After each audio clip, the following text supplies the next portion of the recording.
শালিনীর সকল কুকর্ম জেনে ফেলে শালিনীকে উচিত শিক্ষা দিল ফুলকি। হ্যাঁ বন্ধুরা, এমনটাই দেখা যাবে। তাই সম্পূর্ণ জানতে ভিডিওটিতে লাইক দিয়ে চ্যানেলটি সাবস্ক্রাইব করে দেখতে থাকুন। গল্পের শুরুতে দেখা যাবে রোহিত শালিনীকে বলতে থাকে, তোমার ফুলকির জন্য কষ্ট হচ্ছে তাই তো? সেটাই মদ খেয়ে তারপর সেলিব্রেট করছো? শালিনী মিত্র, তুমি না কিচ্ছু করতে পারবে না। ফুলকি, তুমি কিচ্ছু করতে পারবে না। তখনই শালিনী বলতে থাকে, তুমি দেখতে চাও আমি কি করতে পারি? এই বলে নিজের শার্ট ছিঁড়ে তারপর চিৎকার করা শুরু করে। তখনই ভিকি বলতে থাকে, কি হয়েছে শালিনী, কি হয়েছে? তখন শালিনী বলতে থাকে, হেল্প হেল্প। তখনই অনুপম দা, তারপরে দিলীপ, ওরা সবাই চলে আসে। তখনই দিয়ে অনুপম দা এসে বলতে থাকে, কি ব্যাপার শালিনী, কি হয়েছে? তখনই শালিনী বলতে থাকে, অনুপম দা দেখুন, রোহিত আমার ঘরে ঢুকে আমার উপর জোর জবরদস্তি করছিল। যা শুনে রোহিত পুরো চমকে যায়। তখন রোহিত বলতে থাকে, শালিনী একদম মিথ্যে কথা বলবে না তুমি। মিথ্যে কথা একদম বলবে না। তুমি যে ফুলকির এই অবস্থার জন্য দায়ী সেটা সবাই জানে। তখনই অনুপম বলতে থাকে, রোহিত তুমি চুপ করো, চুপ করো তুমি। তখনই শালিনী মিথ্যে মিথ্যে বানিয়ে রোহিতের নামে বলতে থাকে। তখনই অনুপম বলতে থাকে, আচ্ছা শালিনী, তুমি কি করতে চাও? তখন শালিনী বলতে থাকে, আমি রোহিতের বিরুদ্ধে একটা শ্লীলতাহানির মামলা করতে চাই। যা শুনে রোহিত, অনুপম সহ সবাই চমকে যায়। তারপর রোহিত বলতে থাকে, অনুপম দাও মিথ্যে কথা বলছে। ওকে আমি ছুঁই পর্যন্ত নি, ওকে আমি ধরেও নি, অথচ ও আমার নামে মিথ্যে কথা বলছে। ও মিথ্যে কথা বলছে। আজকে ফুলকির এই অবস্থা ওর জন্য, ফুলকি চোখে দেখছে না। তখন অনুপম বলতে থাকে, রোহিত তুমি চুপ করো, চুপ করো তুমি। যা বলার পুলিশ এসেই বলবে। তখনই ওরা অপেক্ষা করতে থাকে। তারপরে দেখা যাবে পান্ডেজি সেখানে চলে আসে। পান্ডেজিকে দেখেই রোহিত বলতে থাকে, পান্ডেজি, শালিনী মিত্র আমাকে ফাঁসাতে চাইছে, ও মিথ্যে কথা বলছে। তখনই পান্ডেজি বলতে থাকে, আপনি চুপ করুন, বলিয়ে ম্যাডাম কি হয়েছে? তারপরে শালিনী সবটা বানিয়ে বানিয়ে রোহিতের নামে বলতে থাকে। তখন রোহিত বলতে থাকে, ও মিথ্যে কথা বলছে, আমি আমি ওকে একটুও ছুঁইনি। তখনই ভিকি বলতে থাকে, রোহিত রায় চৌধুরী আবার মিথ্যে কথা বলছো? তুমি প্রথমেই তো আমার গায়ে হাত তুলেছিলে। তখনই শালিনীর কথা শুনেই পান্ডেজি বলতে থাকে, আচ্ছা বিজয়, রোহিত রায় চৌধুরীকে নিয়ে চলো। তখন রোহিত বলতে থাকে, পান্ডেজি আপনিও, আপনিও শালিনীর কথা বিশ্বাস করবেন? বিশ্বাস করুন, ও মিথ্যে কথা বলছে। তখন পান্ডেজি বলতে থাকে, দেখুন রোহিত রায় চৌধুরী, আমাদের হাতে কিছু করার নেই, চলুন আপনি। এই বলে রোহিতকে নিয়ে সেখান থেকে চলে যায় পান্ডেজি। তারপরে দেখা যাবে অনুপম দা বলতে থাকে, আচ্ছা এখানে কিছু হচ্ছে না, যাও সবাই যাও। তারপর সবাইকে তাড়িয়ে দিয়ে অনুপম দা শালিনীকে বলতে থাকে, শালিনী মিত্র, তুমি খারাপ জানতাম, কিন্তু এতটা খারাপ না হলেও পারতে। এতটা খারাপ হওয়া একদম উচিত হয়নি তোমার। মিনিমাম বিবেক বুদ্ধি থাকা উচিত। তখন শালিনী বলতে থাকে, আমার যারা ক্ষতি করতে চাইবে না তাদেরকে আমি জাস্ট মেরে ফেলবো, মেরে ফেলবো, আমি শেষ করে দেব। সেটা আমি আপনাকেও বলে দিলাম, বুঝতে পেরেছেন? তখন এই কথা বলে শালিনী আর ভিকি সেখান থেকে চলে যায়। তারপরে দিলীপ স্যার বলতে থাকে, অনুপম, আমি এজন্যই বলেছিলাম যে এই ম্যাচটার জন্য শালিনী মিত্রকে পাঠানো হোক। আর কারণ ফুলকির এই যে চোখের এই অবস্থা, তার জন্য কোনোভাবে না কোনোভাবে শালিনী মিত্রই দায়ী। তোমার কি মনে হয়? আর এই যে রোহিত, রোহিত রায় চৌধুরী কি এরকম কিছু করতে পারে? তখন অনুপম স্যার বলতে থাকে, না, তবে জানি না, প্রমাণ তো আমাদের হাতে কোনো নেই, তাই আমি কিছু বলতে পারছি না। তবে এই যে ফুলকি, ফুলকিকে না শুধুমাত্র এগুলো করেই দমিয়ে রাখা যাবে না। আমি আপনাকে বলে দিচ্ছি। আচ্ছা, আমি একটু হসপিটালে যাব, ফুলকিকে তো খবরটা জানাতে হবে। ফুলকি মেয়েটা না পুরো ভেঙে পড়বে, আমি জানি। এই বলেই অনুপম স্যার ফুলকির কাছে যেতে থাকে। ওইদিকে দেখা যাবে ফুলকিকে ডক্টর ড্রপ দিবে।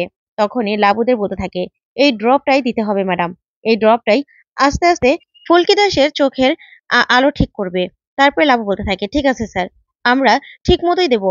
তারপরে ফুলকি চোখে ড্রপ দিয়ে ফুলকিকে চোখ বন্ধ করে রাখতে বলে ডক্টর। ওইদিকে দেখা যাবে ধানু আর পিয়াল বাইরে দাঁড়িয়ে আছে। তখনই তমাল ফোন করে পিয়ালকে বলতে থাকে, দাভাই নাকি অনেকক্ষণ আগে হসপিটাল থেকে বেরিয়ে গেছে। যা শুনে অবাক হয়ে যায় পিয়াল আর ধানুকে বলতে থাকে। তখন ধানু বলতে থাকে, দাভাই কোথায় চলে গেল বলতো? ফুলকিটা ওকে খুঁজছে, এখন কি করব আমরা? কোথায় যে চলে গেল? ঠিক তখনই অনুপম দাকে দেখেই ধানু বলতে থাকে, ফুলকির গেমস ভিলেজের অনুপম স্যার নয়? তখনই অনুপমকে দেখেই ধানু ওরা বলতে থাকে, আচ্ছা স্যার, আমার দাদা কোথায়? ফুলকি কতক্ষণ ধরে রোহিত তাকে খুঁজছে। তখনই অনুপম স্যার বলতে থাকে, আসলে একটা কাণ্ড ঘটে গেছে, তাই আপনাদেরকে আমি খবরটা দিতে আসলাম। ফুলকি এখন কেমন আছে? তখন লাবু আর পারো ওরাও বেরিয়ে আসে। তখন লাবু বলতে থাকে, হ্যাঁ ফুলকি এখন ঠিক আছে, বলুন কি হয়েছে, ভাই কোথায়?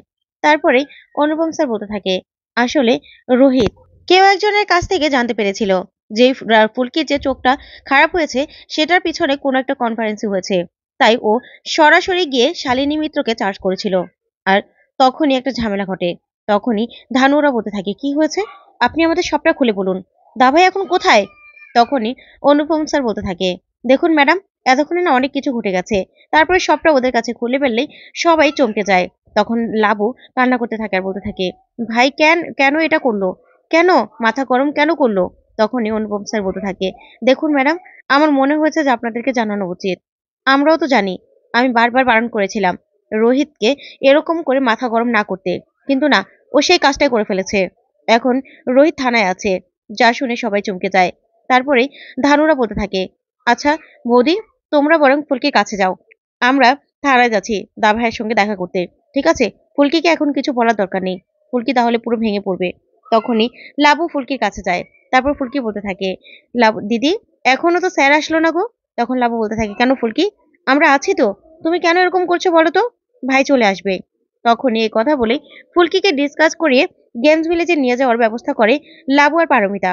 ওইদিকে দেখা যাবে ধানুরা থানায় যায়। তখনই ধানু গিয়ে পান্ডেজিকে বলতে থাকে, আচ্ছা স্যার, উনি রোহিত রায় চৌধুরী, ওনাকে এরকম একটা চার্জে আপনি কি করে গ্রেপ্তার করলেন? কারণ শালিনী মিত্র অনেকবার আমার ভাইকে ফাঁসানোর চেষ্টা করেছিল, আপনিও তো জানেন। তাহলে? তখন পান্ডেজি বলতে থাকে, দেখুন ম্যাডাম, এই কেসে না আমাদের কিছু করার নেই। তখনই রোহিত পিয়ালকে দেখে বলতে থাকে, পিয়াল, ফুলকি কোথায়? তখন পিয়াল বলতে থাকে, দা ভাই তুই এরকম একটা কাণ্ড কেন করলি? কেন করলি তুই? তখনই রোহিত বলতে থাকে, এসব কথা ছাড়, আগে তুই ধানুকে ডাক ডাক, এখন মাথা গরম করলে কিছু হবে না। তারপরে ধানুকে ডাকলে ধানু বলতে থাকে, দা ভাই তুই কেন করলি এটা? কেন করলি? ফুলকিটার এই অবস্থা, এর মধ্যে তুই এরকম একটা কাণ্ড করলি? তুই জানিস না ওই শালিনী কতটা জঘন্য? তুই কেন এটা করলি? এখন তোকে আমরা কি করব, কি করে ছাড়াবো? তখন রোহিত বলতে থাকে, ধানু তোকে কি বলছি সেটা শোন তুই, ফুলকিকে তৈরি কর। তখন ধানু বলতে থাকে, কিসের কথা বলছিস তুই? কিসের তৈরি করার কথা বলছিস তুই? তখন রোহিত বলতে থাকে, কেন, বক্সিং খেলার জন্য? ওই শালিনীকে কিছুতে জিতে যাবে না, ওর ইগোকে কিছুতে জিতে দেওয়া যাবে না। তখনই ধানু বলতে থাকে, তুই পাগল হয়ে গেছিস? কি বলছিস বলতো? তোর মাথা খারাপ হয়ে গেছে? তুই এভাবে জেলের মধ্যে, ফুলকিটার এরকম অবস্থা, মেয়েটার চোখে ড্রপ দিয়ে চোখ বন্ধ করে রাখতে বলেছে, কালো চশমা পরিয়ে দিয়েছে, লাঠি ছাড়া হাঁটতে পারছে না, তাকে তুই খেলার কথা বলছিস? তোর মাথা ঠিক আছে দা ভাই? কি বলছিস তুই? আগে তোকে এখান থেকে বের করব, তারপরে সবকিছু করব। আর তুই এরকম একটা কাণ্ডহীন কাজ কি করে করলি? কেন করলি? তখন রোহিত বলতে থাকে, দেখ ধানু, এখন না এসব কথা বলার সময় নয়। তোদেরকে আমি কি বলছি সেটা শোন, কি করতে হবে সব শোন। ফুলকিকে সাহস দে, গিয়ে ফুলকিকে সাহস দে।